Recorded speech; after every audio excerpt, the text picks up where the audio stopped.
What is going on, YouTube? Big Red here.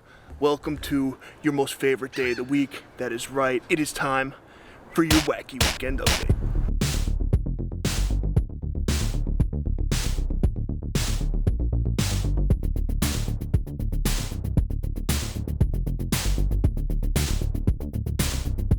Now, coming at you guys this week, I got 3 articles for you. That is right, 3 of them. All right, all of which are pretty good. Nugget is clearly hungry, as you hear the jingling in the background. So I'm gonna feed him and then get into this. You happy now? Now that they're fed. All right.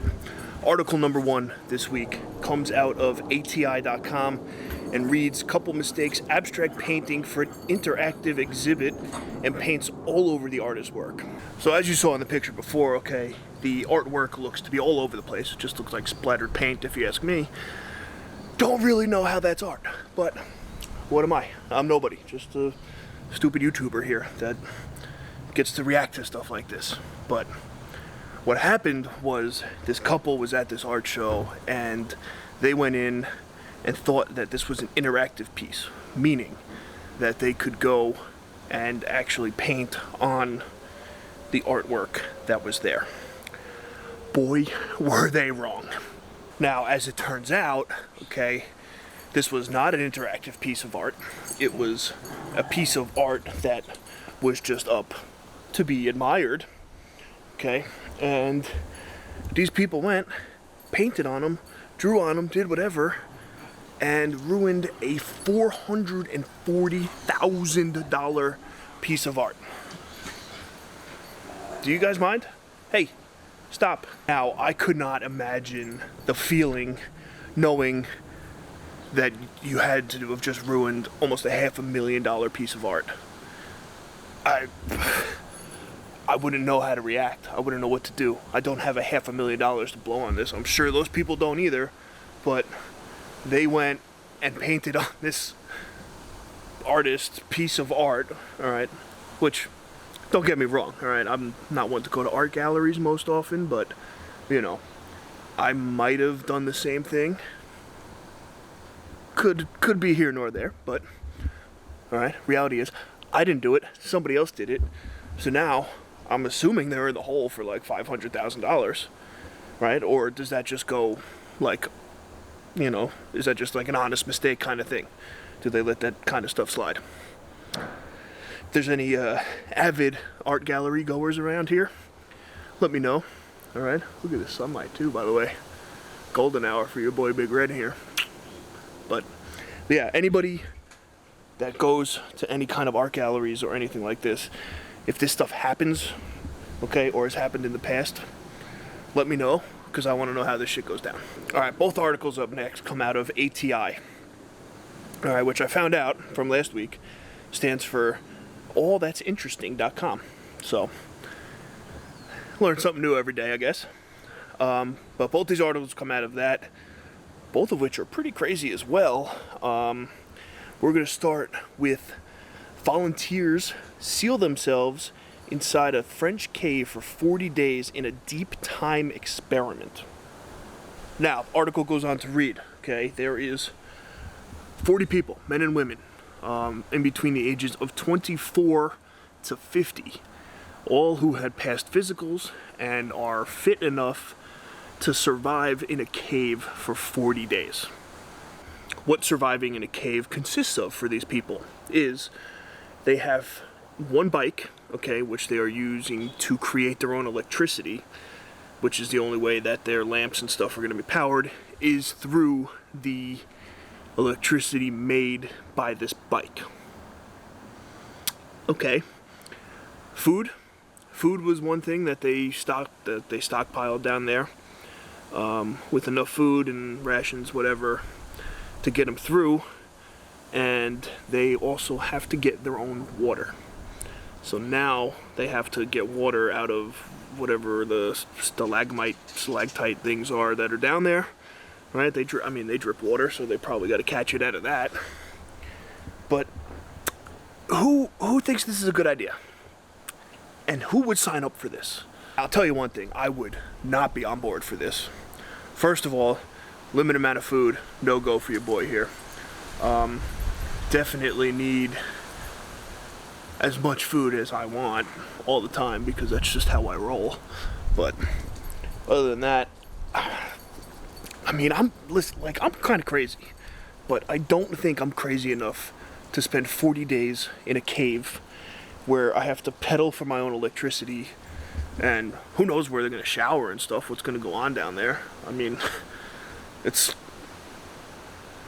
what are they gonna do? Apparently, just so I guess they could get it written off, is that it's up for some like science experiment type of thing. But in the article it says that they sent down scientists, like 1 or 2 scientists. The rest were like teachers and EMTs and like construction workers and stuff. Like, how are these people gonna know what to do?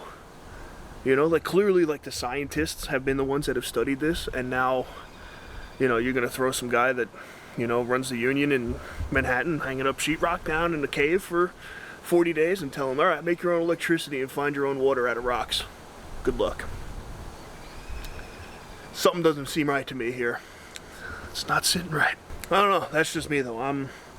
You know, I do some crazy stuff, but I don't think I'm crazy enough to spend 40 days in a cave with a bunch of people that I don't know, and, you know, one single bicycle that's responsible for creating electricity so we could see stuff, alright? I've seen plenty of videos where people go down in caves and they're like, alright, actually not even a video, I did it myself. When I was in Ireland, we went to a cave, and you're walking through the little trail thing, and they're like, alright, everybody stand here and hold on, and then what they do is they turn the lights off. And man, I kid you not, you couldn't see if your eyes were open or closed. That's how dark it gets down there. So the fact that they have to rely on a bicycle to create electricity just so they could see, I'm done. I'm out. Nope. I'm out. I'm good. Thank you. See you later. And my mistake before, apparently all 3 articles today came out of ATI.com. So, just fact checked myself. Thank you very much. Article number 3, which comes out of ATI.com as well, reads, introducing atomic vodka, the first liquor made from crops grown in the Chernobyl exclusion zone. Folks, things this week just keep getting weirder and weirder, alright? First we got people living in a cave for 40 days with no water and bikes for electric.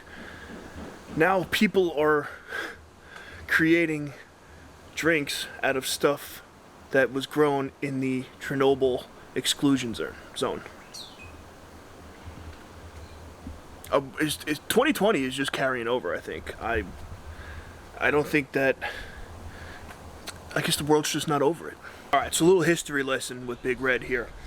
Alright, now, the Chernobyl disaster, okay, was a nuclear accident that had occurred in the Chernobyl nuclear power plant, okay, which is in the Ukraine, Soviet Union. Alright, and it blew up. It destroyed everything in sight. There is still to this day deathly levels of radiation in most parts of the town.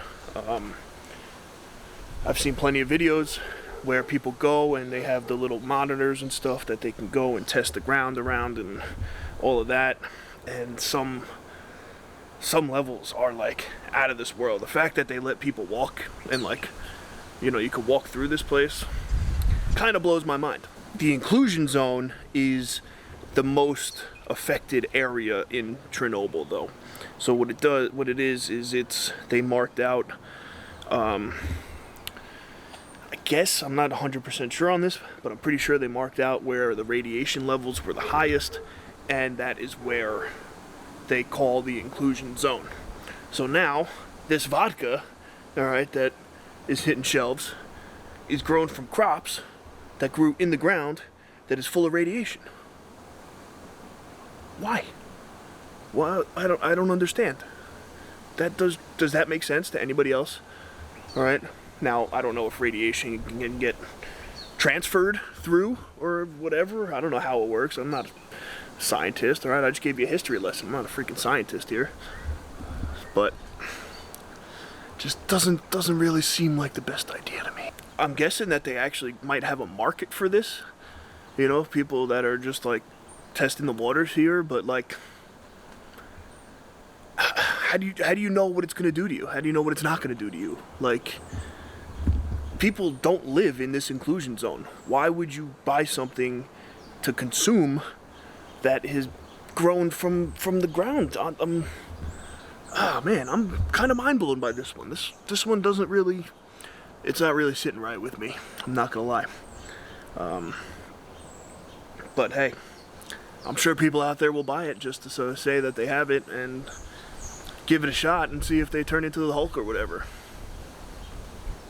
Some crazy stuff going on around the world. So if you want some radiation-filled vodka, you can go get that done.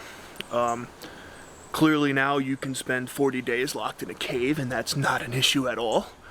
And little pro tip, if you're going to an art gallery, probably in your best interest to not draw on the art.